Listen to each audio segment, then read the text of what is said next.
The #1 ranking, you've finally gotten it. You're #1 for your term in the organic search results. Your SEO campaign is a success. But wait a minute. You see a few that are actually ahead of you on the page. Now let's clear up this confusion right now. Under normal circumstances, the left side of Google is the organic results. The right side is the sponsored links. However, there is a portion at the top of the screen horizontally going across called the one box. And for certain keyword queries, depending on a variety of personalized factors, sponsored links may end up on the left side at the very, very top. Now they're going to be colored differently and shaded. It's going to say sponsored links, but don't be alarmed. You're still #1 in organic, even though somebody may be above you at the top of the screen. There's very little you can do to control this, so stick to what you do best, which is bring in good organic traffic and convert it into business. Okay, first example. I am a student. I'm doing a paper on sociology, and I want to find some important studies that have been published in this field. So I might type in important studies, sociology. And so we've got a bunch of results. Now ignore this part right here at the top. The first true organic result here is from University of Rochester, Janet Wolf's study, Cultural Studies and the Society of Culture. #2 is Wikipedia. #3 from asanet.org, and it continues down the page. Now getting back to the very top, this scholarly articles for important studies sociology, when Google sees search queries that give them the opportunity to categorize results even further, they will sometimes have these little cutaways at the top. You can tell it's scholarly because of the little diploma up here. They'll do it for local business results, they'll do it for e-commerce sites, and so on. The important thing to know is that the first true organic result is the Janet Wolf study.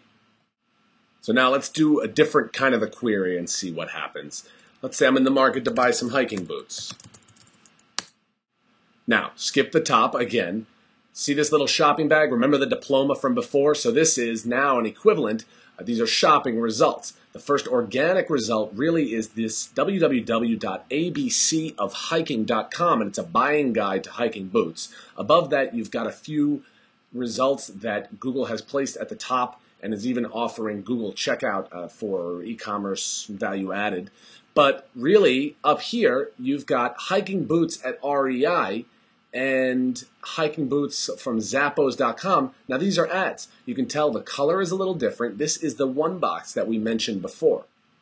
And you can tell because if you look to the right here it says sponsored links, and that's your clue that someone paid to get into that position. That's very different from ranking #1 for organic.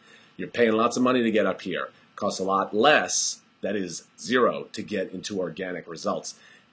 Note also that this LL Bean Hikers, the llbean.com sponsored link, again, is effectively the #3 ranked ad because the first 2 showed up in the one box in this different colored cutaway up here. Last example. I just moved to Seattle. I need to find out pharmacies in my neighborhood. I type Seattle Pharmacy. And here are your results. Remember the diploma and the shopping bag little icons from before? Well, this time it's a larger map of the Seattle area with push pins indicating pharmacies in the area. It'll help the user find the right pharmacy in their neighborhood or near their office, something that'll be useful, but it's not the first organic result. That distinction goes to myspace.com, The Pharmacy. It is a Seattle-based band, and they apparently have done a good job with SEO because they actually ranked ahead of superpages.com, a reputable directory for the term Pharmacy Seattle. So the important thing, as we saw in the earlier examples and now, is that the #1 ranking from an organic point of view is not necessarily highest up on the page. So that's it for our discussion of the different kinds of #1 rankings. In part 7, we're going to look at pre- and post-launch SEO and why both of them are important. Thanks for watching.